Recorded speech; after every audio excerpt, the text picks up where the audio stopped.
Malakas ka sa akin eh.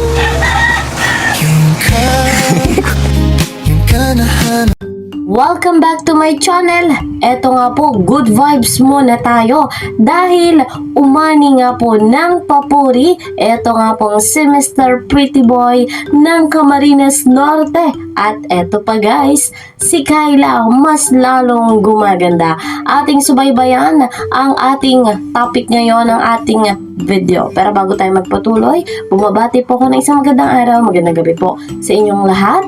Mega love shoutout kay Kuya Bal, kay Kalingap Rob, sa buong team Kalingap. Ayan, kung bago po kayo sa aking channel, subscribe, like, and share my videos. And don't forget, para po lagi kayong updated, click the notification bell. Eto na nga po dumako tayo sa ating topic kung saan kahanga-hanga. Eto nga pong si Kyla at syempre si Mike. Wag na nga nating patagalin pa, panoorin po natin ito. Kumusta yung luto ni Kyla? Napakasarap po. Masarap? Sobrang sarap. Sarap. Sulit. Ni Kyla, no? Kamusta man? Ang dami mo natanggap Kaya nga eh. First time ko lang. Hindi mo in-expect. Hindi ko rin in-expect ang dami mong na nakuha. Ang mabait talaga nila ng mga supporters mo. And nakikita naman nila na na-appreciate mo syempre. And nakita niyo naman po yung hard work niya. Yung hirap, di ba? Yung hirap naman ginagawa mo. So, para sa'yo, deserve na deserve mo talaga yan. Ayun, kamusta? Okay lang naman ikaw. Okay naman, ayun. Pagod pa kasi, syempre, nakakatapos lang ng pageant namin. So, grabe yung puyat, yung discipline ng ginawa ko noon. Kasi, syempre, Pero worth it naman. worth it naman. Ayun pala, may surprise ako. Syempre, sali akong pageant. Ayan, nanalo ako. Congrats. Ito yung mga napanalunan ko. Wait lang. Ganun talaga, syempre, syempre, pagkatabi ang inspiration. Ay, yung pag-inspired, syempre. So, ito yung natsambahan ko mga award. Ito yung mga sash. Sayang nga, alam mo ba, hinahanap kita dun sa crowd. Then, nagtitingin-tingin ako. Hindi ko man alam. Ay, hindi pala na-inform. Ayun, syempre, nanalo ka ng Best in Formal Attire Designer. Ano rin, nanalo ako ng Bare Face. Ibig sabihin yung mga walang makeup. And nanalo ako ng Best in Swimwear. Ayan po, Best in Swimwear. Ay, nanalo rin po ako ng Best in Production Outfit. Yun po. Nanalo rin po ako ng Award? Best in Formal Attire. Dami, oh. Best in Production Number. Yun. Sumayaw yan. Wag na po yun na. Hindi ko po alam kung ba't ako nanalo doon. Ayun. And yung sash ng title itself po. Yung Yes. Mr. Pretty Boy Camarines Norte 20. Ayun po. And Congrats. first ever Pretty Boy po dito sa Camarines Norte. And especially thank you po sa mga nag-support sa akin. Especially to my family and to God po. And kay Kuya Rab and sa Kalingap team. And sa walang sawang suporta sa akin. And alam ko naman baka nagsusupport naman sa akin Kuya. Si Kayla, di ba? Patago na nahiya lang. Salamat ka bro. Hindi ako sumali. Ay, hindi ako kayo. Para ako magayon. Alam mo Kuya, natatakot ako kung sumali ka doon. Baka din ako, nag-back out na ako doon. Kasi parang nag-donate lang ako doon eh. Ganun. And nanalo po ako ng Mr. Elegancia. Yun! So, ang Mr. Elegancia po is may 20,000 gift certificate for men. And may 1 year ambassador po. Kahit anong pwede kong kunin. Thank you kay Sir Joe Marbal Maceda, ang Elegancia. And alam mo naman yun, Kayla, ikaw naging inspiration ko. Hindi lang naman ikaw, kundi ang team Kalingap. Yun, so for me, ginawa ko yun. And I did my best para sa inyo, sa mga supporters, and sa mga nagsusupport talaga sa akin. Thank you so much at na-motivate ako sa inyo kasi syempre, hindi biro pag nasa stage ka na. Kayo ang nag-boost ng confidence ko. Kaya thank you so much po. And worth it. Congrats. So Kayla, syempre, proud ka ba sa akin? Syempre, para sa iyo, para sa atin ito, yung pinanalunan ko. Oo, sobrang proud ako. Alam ko naman na deserve mo talaga yan. Yun. Thank you so much at syempre, nakaka-motivate kahit paano and alam mo yun, ginawa naman namin yung best ko. Yung ginawa ko yung best ko para manalo. Parang wala ka na yung tinira sa mga kasali. Meron naman. Siyempre, hindi naman palaging makukuha lahat. So, meron talagang may makakalamang sa ibang part. So, okay lang naman sa akin yun.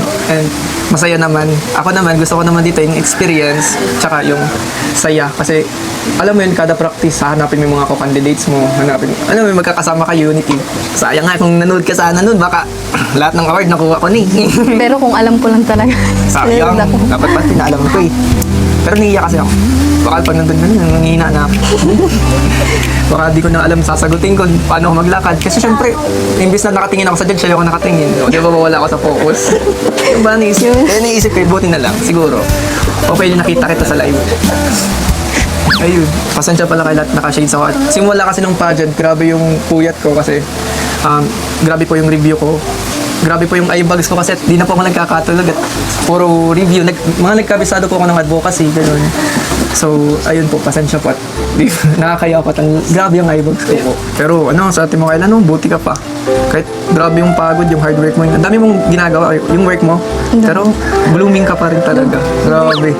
Nakakaingit. Di ba kuya, sana all ganyan? Nakakaingit. Kasi kanila guys. Sana all talaga. Ay, kung nakikita niyo po sa video na maganda siya, paano pa kaya sa personal? Sobrang maganda.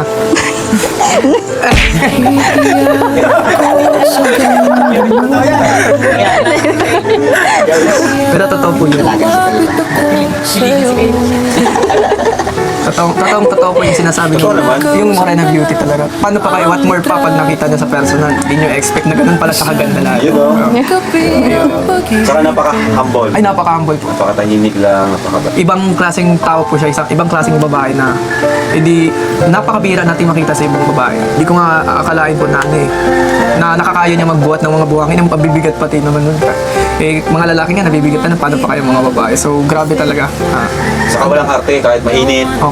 Walang arte kahit mainit. Talaga nagtatrabaho yan si Kayla. Saka kahit mainit, hindi ka maarte talaga. Walang arte, grabe yung, siguro kung ako yun, kakayanin, pero ikaw, iba ka talaga. Ano pala kaya, ikaw, syempre, magkwento ka naman.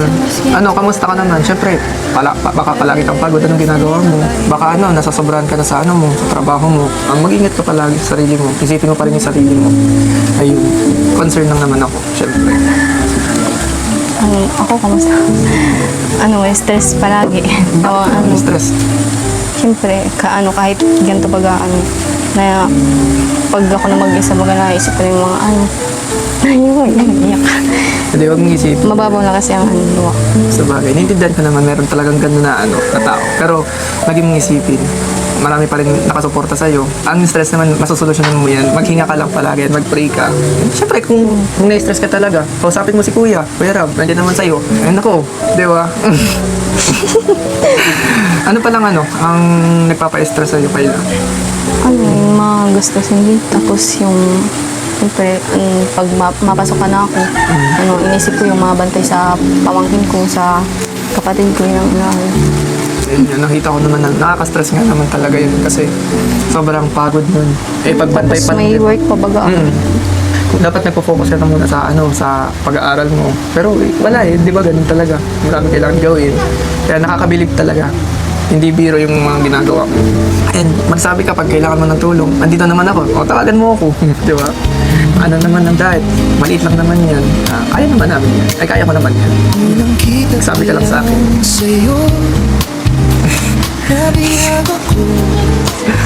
Kaya ko pa naman, kakayanin ko.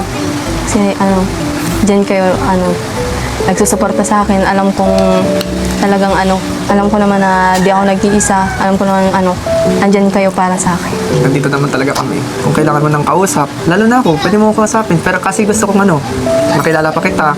Kung mga ginagawa mo. Para alam ko, di ba?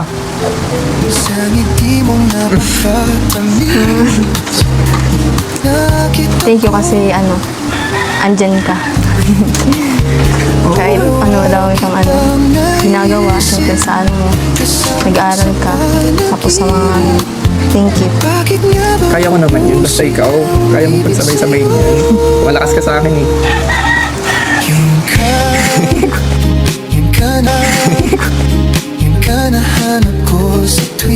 Alam mo kasi mukha kang beauty queen. Kakaibang mga ganyang mukha. Bagay sa'yo mag-pageant. Gawin mga Ha? Oo nga. Ayan guys, mga Kalingap, credit po kay Kalingap Rob. Yan nga po yung latest vlog dito po kay Mike at kay Kyla, kung saan ay umani ng papuri. At eto nga po nga si Mike dahil abay tagumpay at nasungkit niya na siya ang naging Mr.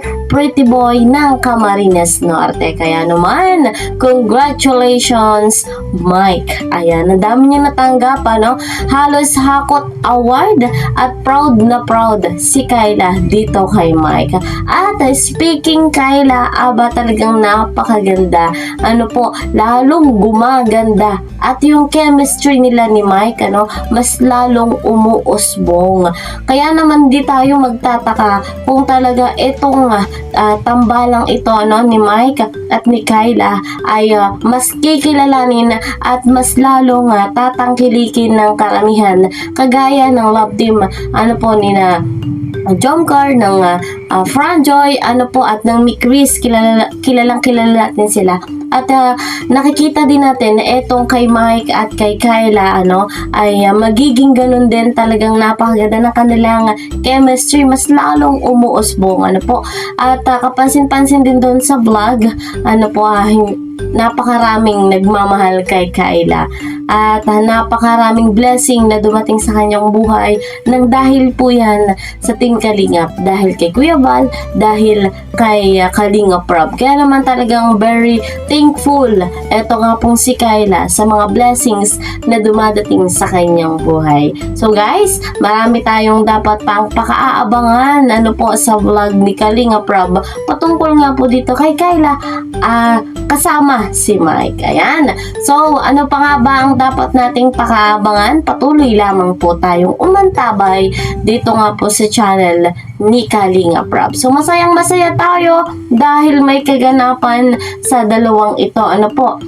Masayang masaya tayo dahil nakikita natin na talagang bagay na bagay sila. Ayan. So guys, mga Kalingap, isang 10% nating susuportahan kung ano pa ang mga plano ni Kalingap Rob, lalo na at sa ikabubuti ng lahat. Napakaraming beneficiary, napakaraming pabahay, scholarship, binibigyan ng financial assistance. Kaya po deserve ni Kalingap Rob at ni Kuya Val na suportahan natin. Ayan, si Mike at si Kyla, suportahan natin isang 10%. Hanggang dito na lamang.